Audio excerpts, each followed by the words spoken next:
बात करना क्या चाहिए, यही पॉसिबल है, हो सकता है। आज के ज़माने में कोई बड़ी बात नहीं है कि ईवीएम को हैक किया जा सकता है। हरि प्रसाद का वीडियो देखा तुमने? अरे यार, सिकंदर की बात मान लो, लेकिन अपन इस चीज पे अभी अगर मेरी बात पूछो ना, तो अपन इस चीज का श्रेय दूसरे को ही दे रहे हैं, अपने पास नहीं है। क्योंकि जो बहुत दूसरे लोग तो उठा ही रहे यार। तो ये तो तुम इस चीज को तो मैं तो अभी भी आपसे कह रहा हूँ कि इस चीज को मत छेड़ो। अपनी मेन चीजें हैं जो वास्तविकता में हैं, उनको ही छेड़ो। चलो आप भाई, जैसे अब शुरू करते हैं अपन ऑफिशियली इस चीज़ को शुरू कर देते हैं। पहले तो अपना परिचय दे देंगे सब लोग एक बार को, और फिर जो जो कानून आपने पढ़े हैं अभी तक, वो कानून में से कौन सा आपका मतलब इम्पोर्टेंट लगता है आपको कि उस पर काम होना चाहिए, ठीक है, और काम होना चाहिए तो कैसे होगा, वो एक इम्पोर्टेंट चीज़ है। तो शुरुआत में मेरे से कर देता हूँ, ठीक है ना? तो आप मेरा नाम तरुण गुजर है। 1 मिनट चालू चालू, इस पे सेकंड वैकेंड कुछ नहीं आ रही लाइव कर लो है। एक मिनट। हाँ चालू है, चालू। मेरा नाम तरुण गुजर है और मैं कोटा उत्तर विधानसभा से और कोटा लोकसभा 2024 से चुनाव लड़ चुका हूँ। और दोनों इनिशिएटिव यानी कि ईवीएम से काले कांच को हटाना और दूसरा जनता को वोट वापस लेने की जो ताकत है वो देना, उसके लिए हम लोग आज से ऑफिशियली कोटा में मीटिंग शुरू कर रहे हैं, जो कि मोस्ट प्रोबेबली हर रविवार को कहीं ना कहीं पूरे हाड़ोत में की जाएगी और सार्वजनिक रूप से सभी जनता आमंत्रित है इसमें पार्टिसिपेट करें।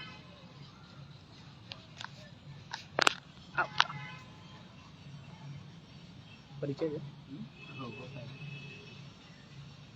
रोको तो सही। चालू है। अब मैं किस चीज़ के बारे में बताऊँ? नॉर्मल आपका परिचय दें आपको। आगरा से ही बता दो। हो जो भी है। मैं जिला आगरा से बिलोंग करता हूँ। मेरी विधानसभा गायकी और मैं आने वाले 2027 के चुनावों में मैं विधानसभा 93 से चुनाव भी लड़ूंगा। वर्तमान में अभी कोटा में क्या करते हैं? वर्तमान में मैं अभी कोटा में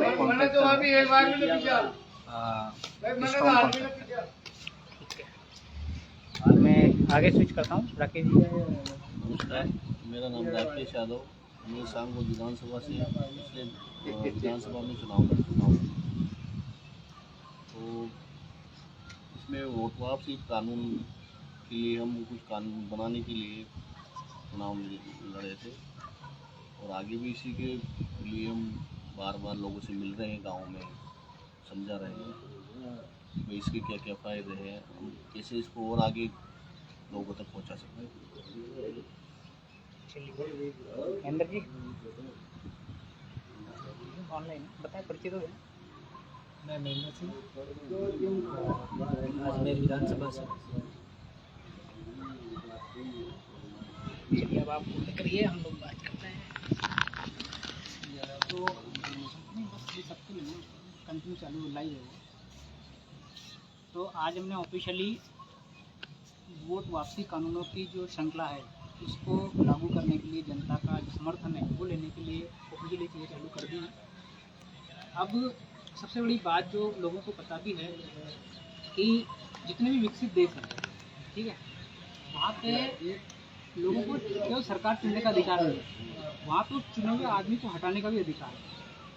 जैसे आप अमेरिका में देख लो, आप स्विट्जरलैंड में देख लो, वहाँ पर अमेरिका में लगभग 17 तरह के जो कैंडिडेट होते हैं वो केवल चुने ही नहीं आते, उनको कभी भी हटा सकते हैं। सिर्फ राष्ट्रपति के ऊपर उनका नहीं होता है, तो वो एक अलग विषय है। लेकिन ऐसे बहुत सारे चुने हुए नेता हैं, इवन वहाँ पे जज और पुलिस का जो एसपी होता है, यहाँ हमारे यहाँ जो एसपी कहलाता है, सुपरिटेंडेंट ऑफ पुलिस, वहाँ पर कुछ और पद होता है उसका, शेरिफ जो बोलते हैं उसको भी वो लोग हटा सकते हैं। तो इससे क्या फायदा होता है कि मान लो जैसे आज मान लो मेरा कोई नेता है, मैंने उसको चुन लिया, अब मेरे से उसने वादा करा भाई मैं ये काम करवा दूंगा, ये पुल बनवा दूंगा, सब कुछ करा दूंगा, वो बाद में वो सारे काम नहीं करते, तो मेरे पास में क्या है, मैं 5 साल तक भुगतूँ उसको, ठीक है, क्योंकि मेरे पास में तो अभी से कोई ताकत ही नहीं है जिससे मैं उसका कुछ इलाज कर सकूँ। तो अब ये वोट वापसी पासबुक है, जो ये जो कानून है ये बहुत आसान है, मतलब इसको जो भी सांसद या विधायक है वो सदन में प्रस्तावित करके इसको लेके आ सकता है, प्रधानमंत्री जी या सीएम इसको एक दिन में लागू कर सकते हैं, ठीक है ना। और जिस दिन से ये जनता के हाथ में वापस आएगी ये वोट वापसी की ताकत, तो बस जनता को ये ताकत मिल जाएगी कि वो नाकारा भ्रष्ट जो अधिकारी हैं या नेता लोग हैं उनको बाहर कर चुके। शुरुआत मैंने की है, आप लोगों ने भी इन चीज़ों को पढ़ा है, समझा है। मैं आप लोगों से इन चीज़ के बारे में पूछना चाहूँगा, आपका इनके बारे में क्या है? हाँ सर, मेरा ख्याल ये है आपके हिसाब से सबसे ज़्यादा महत्वपूर्ण क्या है, मतलब ईवीएम से काला कांच हटना ज़्यादा जरूरी है या ईवीएम से काला कांच हटना जरूरी है। दूसरा, ये वोट वापसी कानून, मुझे सबसे अहम चीज़ ये लगता है कि वोट वापसी कानून जरूर आना चाहिए। प्लस जितने भी अधिकारी और जज जो भी हैं, जैसे जिस जज की जहाँ पे नियुक्ति है उस जज के अधीन, जैसे जितनी विधानसभा के अंदर कितने गांव आते हैं, जज हो, अधिकारी हो या कोई भी हो, उसकी तनख्वाह जब तक गवर्नमेंट से पास नहीं होनी चाहिए, जब तक गांव में से सहमति जाके और गांव के सिग्नेचर नहीं जाए, तो भ्रष्ट ये करप्शन का खेल तो जब बंद होगा। वोट वापसी कानून भी लाने के बाद में करप्शन तो बंद नहीं हो सकता, लेकिन जब तक गांव से बिना सिग्नेचर के अगर पेमेंट अधिकारियों को मिलेगा तो ये करप्शन तो बंद नहीं होगा। हर अधिकारी, हर जज सब आजकल बिके हुए हैं। एक भी जज, एक भी अधिकारी और एक भी नेता बिना घूसखोरी के कोई काम कर ही नहीं रहा।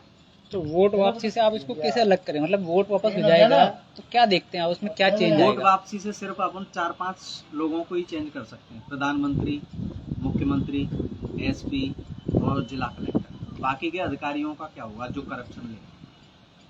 तो उसके लिए आपके पास में कोई मैकेनिज्म है? मेरा तो यही है कि जैसे एक थाने में कितने ग्राम सभा लगती हैं, उन सभी ग्राम सभाओं के प्रत्येक घर से साइन होके हर महीने का साइन होके जाएगा, और जब भी उनकी तनख्वाह को रिलीज किया जाए, और जिसने अगर घूसखोरी लेगा तो ग्राम सभा से उसको सहमति नहीं मिलेगी तो उसको सस्पेंड भी किया जाए। कोई उसे मतलब नौकरी पर रहने की कोई अधिकार नहीं है, जो कि जनता के साथ में अगर विकास नहीं। अभी जैसे बिहार में चुनाव होने वाला है, ठीक है, 3 महीने बाद चुनाव है। हाँ, अभी सब राजनीतिक पार्टियों ने वहाँ पे अपनी अपनी जाजम जमा ली, ठीक है ना। कोई कह रहा है कि मैं ये कर दूंगा, मतलब कोई किसी की उतारने में लग रहा है, कपड़े फाड़ने लग रहा है, कोई दूसरे के कपड़े फाड़ने लग रहा है। आपको लगता है कि जैसे मान लो अभी वहाँ पर एक पीके करके एक व्यक्ति है, प्रशांत किशोर, वो एक नई पार्टी लेके आया है और वो उसके माध्यम से लोगों को बता रहा है, ठीक है ना, उसके कुछ मुद्दे हैं, लेकिन उसने भी एक बार अपने भाषण में राइट टू रिकॉल की बात कही हुई है। तो ये जो प्रशांत किशोर है, ये राइट टू रिकॉल लेके आएगा या नहीं लेके आएगा, या फिर ये भी जैसे और फ्रॉड नेता होते हैं वैसे ही रहेगा? इसके बारे में आपका क्या कहना है? मैं राइट टू रिकॉल के आप दोनों कंबाइंड बोल सकते हैं आराम से। राइट टू रिकॉल के बारे में मैंने जहाँ तक पढ़ा है, राइट टू रिकॉल में कोई ये पार्टी उस तरीके की पार्टी नहीं है जो कि पार्टी अपना फंड इकट्ठा करे और अपने वो बनाए। इसमें प्रत्येक व्यक्ति को दायित्व है कि व्यक्तित्व की तरह इसके साथ चले, और मतलब कोई फंड वगैरह की कोई ऐसी वो नहीं है। जिसने भी राइट टू रिकॉल पार्टी बनाई है उसका कोई बैंक अकाउंट नहीं है, कुछ नहीं है। जो चुनाव लड़ेगा उसी के अकाउंट, जो भी जनता सहयोग देगी वो सीधे उस व्यक्ति के अकाउंट में आएगा जो व्यक्ति चुनाव लड़ रहा है।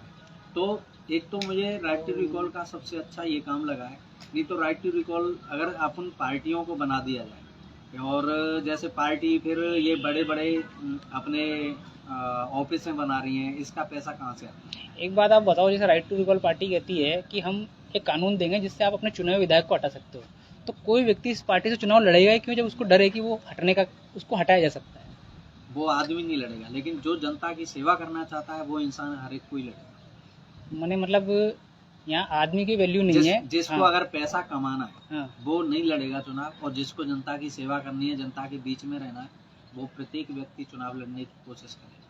और हो सकता है 100% में से ऐसे व्यक्ति 10 ही मिलेंगे जो जनता की सेवा करना चाहेंगे और वही चुनाव लड़ेंगे और वही अपना पैसा खर्च करेंगे, जितना भी उन पे बनेगा, लाख 50, 2000 या 2 लाख, जितना उनकी जगह होगी। लेकिन वो राइट टू रिकॉल से जो आदमी चुनाव लड़ेगा वो कभी इनकम के लिए चुनाव नहीं लड़ेगा।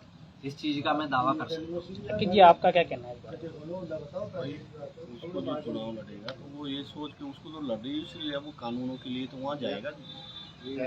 उसको तो पहले पता है ना, जो भाई इस कानून बनाने के लिए वो राइट ट्रिब्यूनल के थ्रू चुन के जाएगा, तो वो कानून बनाने के लिए उसको वहाँ बैठेगा, इसीलिए तो वो। जैसे अभी राइट टू रिकॉल ने कानून प्रस्ताव किया हुआ है गौ नीति, तो गाय के नाम पे सब वोट मांगते हैं। आप जानते हैं सेंसिटिव मुद्दा है, गाय के नाम पे सब लोग वोट मांगते हैं कि गाय हमारी माता है और ये सब काम कर देते हैं, गौशालाएं खोल रखी, बहुत सारा काम कर रहे हैं, लेकिन फिर भी गायों का कटना रुक नहीं रहा है, ठीक है ना। तो गौ नीति कानून के बारे में थोड़ा सा एक डिस्क्रिप्शन दो ताकि लोगों को पता लग सके भाई हम लोग गौ नीति कानून के अंतर्गत क्या करने वाले हैं। गौ नीति का तो एक ये है, प्रत्येक किसान को ध्यान देना चाहिए। अगर जिसको हम अपनी माँ मान रहे हैं तो उसे रखने का भी ध्यान दें, उसे अपने घर पे रखना भी चाहिए। और मैं तो यही कहूँगा कि ज़्यादा से ज़्यादा, आजकल तो बहुत सारे देश मैंने सुने हैं कि वो गाय का मूत्र तक खरीदा, देश क्या अपने देश में भी आजकल गाय का मूत्र तक खरीदा जा रहा है 5 रुपये लीटर। और गाय के गोबर से MDF, जो अभी नई चीज़ आई है MDF है, ये हमारे कंस्ट्रक्शन के काम में आती है। तो एक ये प्लाईवुड को कम से कम यूज होने के हिसाब से पेड़ नहीं कटे, उस हिसाब से MDF को यूज किया गया है। तो मेरा विचार ये भी है कि अपन गोबर को एक MDF में भी तब्दील कर सकते हैं, अगर इस पे वैज्ञानिक या साइंटिस्ट थोड़ा ध्यान दें तो इससे भी क्या है कि गायों का जो कटना है और वो बंद होगा। थोड़ा कानून पे और इस पे भी सरकार को ध्यान देना चाहिए कि हमें मतलब ऐसा करना चाहिए, सिर्फ कहने से गायों के कटना बंद नहीं होगा। उसके प्रत्येक चीज़ को अगर यूज करेंगे कि हाँ गोबर भी उसका यूज आ रहा है, दूध भी पीने के यूज आ रहा है और उसका मूत्र भी यूज आ रहा है, तो ऐसी बात नहीं है। गाय की सेवा भी करी जाएगी और गाय को हर लोग पूजेंगे भी, क्योंकि वो लोग बागों की एक आमदनी का जरिया भी बनेगी और रोजी रोटी का भी जरिया बनेगी। देखो ये तो वही एक तरह से मतलब इसको आप कह सकते हो कि मतलब मन वाली बात। कानून के अंतर्गत अगर कोई चीज़ आती है, जैसे मान लो आप अभी बाइक लेके आए हो, आप कार लेके आए हो, जो भी आप साधन लेके आओ, तो अगर आप बाइक पर हेलमेट पहन के नहीं जाओ और कार वाले अपनी सीट बेल्ट नहीं लगा के जाए और पुलिस वाला देख ले, तो कानून है कि ऐसा नहीं करने पे तुम्हारा चालान कटेगा, ठीक है ना। तो गौ नीति के अनुसार सिर्फ ये कानून बना दो कि भाई गौ नीति के अंतर्गत जो है इसके जो उत्पाद होंगे उसकी मार्केटिंग सरकार करेगी। जैसे मान लो दूध हुआ गाय का, उसका घी हुआ, पंचगव्य हुआ, गौमूत्र हुआ, तो जब पब्लिक को फायदा दिखेगा, मान लो अभी पशु घूम रहा है, ठीक है ना, तो उसका क्या गोबर के लिए कौन पशु पालता है, कोई नहीं पालता, लेकिन है ना अगर उसकी प्रॉपर मार्केटिंग होगी और जब डिमांड आएगी तो लोगों को पता लगेगा भाई गोबर के भी बिक्री हो रही है या फिर गौमूत्र बिक रहा है, तो फिर उसको वो पालेंगे। और जब पालेंगे तो रोड पे थोड़ी छोड़ेंगे, और रोड पे नहीं छोड़ेंगे तो ये आए दिन एक्सीडेंट होता है भी, जैसे बरसात में बहुत दिक्कत होती है, तो वो होना बंद हो जाएंगे। एक चीज़ और कहना चाहूँगा मैं, इनकम चालू हो जाएगी उससे कि आज जो रोजगार की अपने देश में जो समस्या है वो वास्तविक में ये बहुत गंभीर समस्या है कि लोगों के पास डिग्रियां हैं लेकिन रोजगार नहीं। लेकिन इसका कहीं ना कहीं सरकार में जो मूर्ख लोग बैठे हैं, जाके सांसद बन जाते हैं, विधायक बन जाते हैं, मंत्री बन जाते हैं, लेकिन आज तक उन्होंने शायद सिर्फ अपनी इनकम के अलावा रोजगारों जो जिनके पास डिग्रियां हैं, लाखों लोगों को डिग्रियां हर साल बांट तो रहे हैं लेकिन उनके पास रोजगार नहीं है, उसका भी हल है अगर करें तो।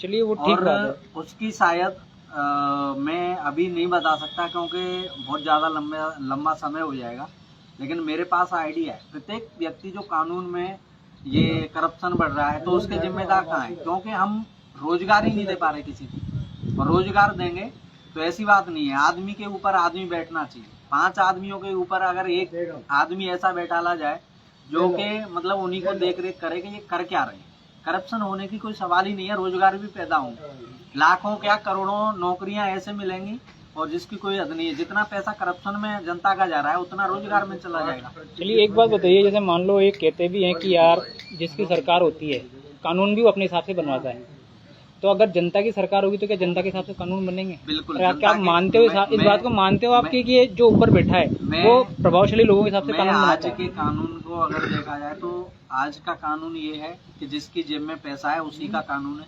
है। आज के टाइम में कानून निर्दोष को सजा मिल रही है और दोषी है जो आराम से घूम रहे हैं क्योंकि दोषियों के पास पैसा है। जूरी कोर्ट कानून के बारे में आपका क्या ख्याल है? मैं तो ये कह रहा हूँ कि कोई भी कानून हो, हम्म। अपन पुलिस थाना ले लो या जज ले लो, जो भी फैसला हो वो 4 दीवारों के अंदर नहीं होना। नहीं, आप जूरी कोर्ट के बारे में बताओ, आप जूरी कोर्ट के कानून को क्यों सपोर्ट करते हो और जूरी कोर्ट आता है तो क्या फायदा होगा? मैं तो जूरी कोर्ट के अलावा मैं तो जनता कोर्ट चाहता हूँ कि मतलब 4 दीवारों के अंदर ना फैसला, 4 दीवारों के अंदर वही फैसला हो सकते हैं जो कि एक दूसरे के में घूसखोरी करप्शन नहीं, जैसे एक बात बताओ, अब सबको पता है कि सलमान खान ने एक्सीडेंट किया था, क्यों ना उस व्यक्ति का, या कसाब को ले लो आप, तो कसाब को सजा होने में इतना टाइम क्यों लग गया? इसमें जुडिशरी का फेलियर है। और जब पता है सबको सलमान खान ने एक्सीडेंट किया है तो उसका नार्को टेस्ट करा के क्यों नहीं उसको हथौड़ा सजा गया? और राजनीतिक पार्टियों का पूरा उल्ट तो है, लेकिन इसमें आप राकेश जी आप बताइए, मतलब जूरी कोर्ट के हिसाब से क्या होना चाहिए? कोर्ट होना चाहिए, तभी जाके हर चीज को निष्पक्षता से उसका रिजल्ट आएगा। बिना जूरी कोर्ट के अभी तक जो सिस्टम चल रहा है उसमें जूरी कोर्ट की बहुत बड़ी आवश्यकता है। चलिए, देखो जूरी कोर्ट के बारे में मैं आपको क्लियर कर देता हूँ एक बार में। जूरी कोर्ट आने से एग्जिस्टिंग जो कोर्ट है उसमें जज के साथ साथ में, जूरी कोर्ट आने के बाद में जो अभी एग्जिस्टिंग जूरी रहेगी, मतलब कोर्ट है, उसमें जज के साथ में 15 व्यक्तियों की, 20 व्यक्तियों की, 25 व्यक्तियों की, 50 व्यक्तियों की एक जूरी बैठेगी जो जज के साथ साथ में पैरेलली मुकदमा सुनेगी। तो जूरी को डिसाइड करने का जो एक मैकेनिज्म है वो हमने वोट वापसी पासबुक में दिया हुआ है, ठीक है। उसके आने से सबसे बड़ा फायदा ये होगा कि जिस केस को मतलब फैसला आने में 6 महीने, साल भर, 2 साल, 5 साल, 10 साल तक लग जाते हैं, ठीक है ना, उस केस का फैसला मात्र 3 से 6 महीने में आ जाएगा। सबसे बड़ी दिक्कत ये होती है कि केस को लड़ते लड़ते बेचारे जो गरीब आदमी होते हैं उनके ज़मीन ज़्यादा बिक जाती है और वो न्याय के लिए अटकते रहते हैं। इस जूरी कोर्ट के आने के बाद सबसे बड़ा फैसला ये होगा।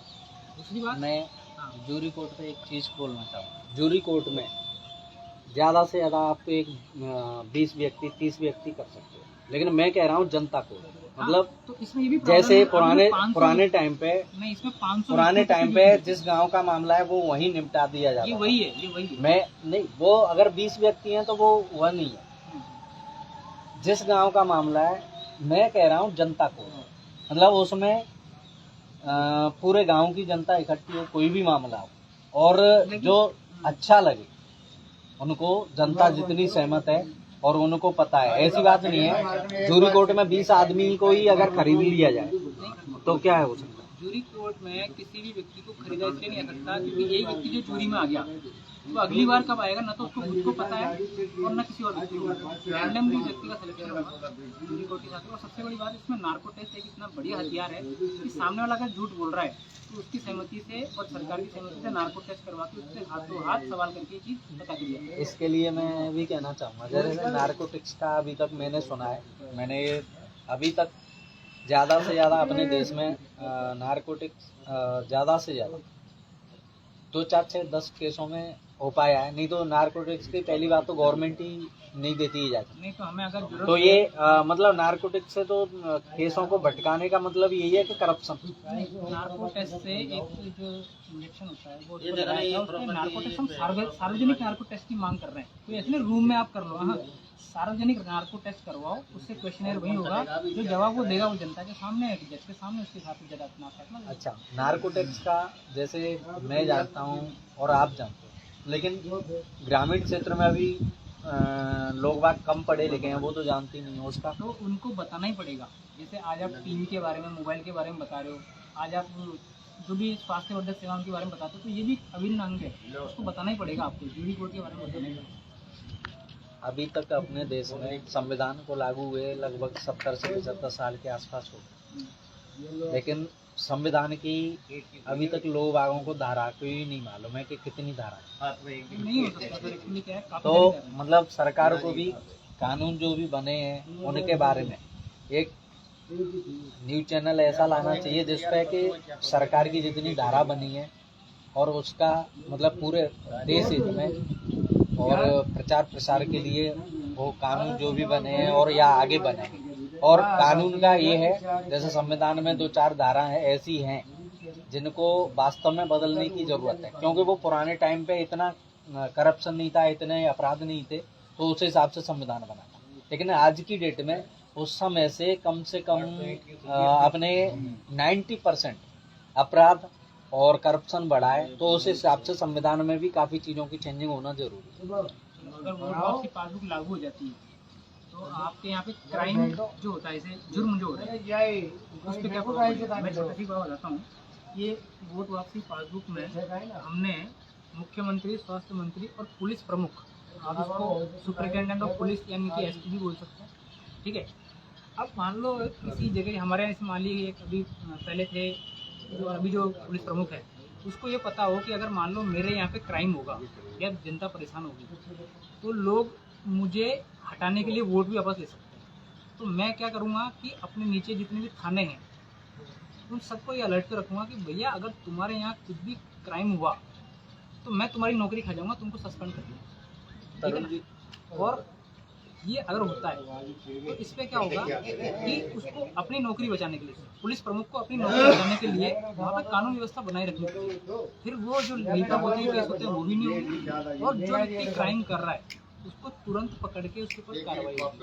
तो अगर वोट वापसी उसके ऊपर लागू होती है पुलिस प्रमुख के ऊपर तो ये एक बड़ा क्रांतिकारी कदम होगा जो जनता सोच भी नहीं सकती। एक अभी 2-4 दिन पहले की मथुरा की घटना है कि किसी व्यक्ति ने पुलिस को फोन करा कि यहाँ पे फायरिंग वगैरह होने की संभावना है। तो जब पुलिस वहाँ पे पहुँची तो उसके मोबाइल वगैरह बंद पाए, तो झगड़ा तो हुआ था। तो पुलिस चाहे तो किसी कुत्ते को 2 घंटे में ढूंढ सकती है और पुलिस चाहे तो किसी आदमी को 20 साल में नहीं ढूंढ सकती, ये तो आप मानते हो। तो बस ये वो इसलिए नहीं ढूंढती क्योंकि उसको नौकरी जाने का डर नहीं। देखो इस दुनिया में सबसे बड़ा जो 2 डर होते हैं ना, एक ही डर, एक तो जान का डर है और एक नौकरी जाने का डर है। जान के डर से बात है, लेकिन अगर उसको पता है कि मैं काम नहीं किया तो नौकरी चलेगी तो अपनी नौकरी बचाने के लिए कुछ भी करेगा। तो 7 समंदर पार करके भी व्यक्ति को ढूंढ के लाएगा, जो आप घटना बता रहे हो उसके लिए, क्योंकि उसको नौकरी जाने का डर ही नहीं है, तो क्यों करेगा काम? चलिए ठीक है, मैं जो मेन बात उद्देश्य थी, अब हम आप लोगों से ऑफिशियली आज बात कर रहे हैं तो मैं बता दूं कि अब हम कोटा राजस्थान में जो हाड़ौती हमारा क्षेत्र है, कोटा, बूंदी, 12 झालावाड़, 4 इसमें जिले आते हैं। तो हम लोग कोटा से अब ये शुरू कर चुके हैं कि हर रविवार पूरे हाड़ौती में कहीं ना कहीं एक मीटिंग होगी जिसमें लोगों को बताया जाएगा कि आपको क्या क्या कानून मिल सकते हैं। अच्छा, ये कानून कोई बाहर से व्यक्ति नहीं आएगा मांगने के लिए, ये आपको खुद को मांगने पड़ेंगे। वोट वापसी कानून है, खुद मांगो, ठीक है ना। गौ नीति के ऊपर कानून बनाना खुद मांगो। एक अमीर आदमी अपने लिए कानून बनवा लेता है कि यार मेरे को हाईवे इधर से नहीं इधर से मुड़वाना है, तो बनवा लेता है, उसका पैसा है, ठीक है ना। तो आम जनता क्यों नहीं बनवा सकती? तो आम जनता को क्या है, पता होना चाहिए कि मेरे क्या अधिकार हो सकते हैं, है ना, और मेरी क्या ताकत है। तो सबसे बड़ी ताकत यही है, इससे बड़ी कोई ताकत नहीं। ये वोट वापसी पासबुक है ना, इससे बड़ी कोई ताकत नहीं, ठीक है। ये अगर आपको मिल गई तो आपका मंत्री, आपका संतरी, आपका स्वास्थ्य मंत्री, जितने भी लोग हैं ना, वो सब आपके रिमोट पे काम करेंगे। उसको पता है कि मैंने ढंग से काम नहीं किया, आज शाम को काउंटेबिलिटी नहीं दी पब्लिक को कि मैंने आज ये काम किए नहीं दी, तो शाम को पब्लिक लग जाएगी वोट वापस लेने में। तो नौकरी बचाने के लिए आदमी सारे काम करेगा। और नौकरी मतलब हमको ऐसा नहीं कि किसी की नौकरी खानी है, आदमी ढंग से काम करे तो हमको क्या दिक्कत है नौकरी खाने की। तो ये वोट वापसी पासबुक हमको उसको देना और किसी भी कीमत पर उसको देते ही रहेंगे। और इसीलिए 2 तरीके, या तो जनता खुद मांग कर, तो आपको पता है कि आज़ादी को आने में 200 साल लग गए थे, तो इसके लिए तो क्या होगा। तो इसका सबसे बड़ा साधन है कि हम में से कुछ व्यक्ति चुन के संसद में जाएं, विधानसभा में जाएं, वहाँ पे इस कानून का प्रस्ताव रखें, ठीक है।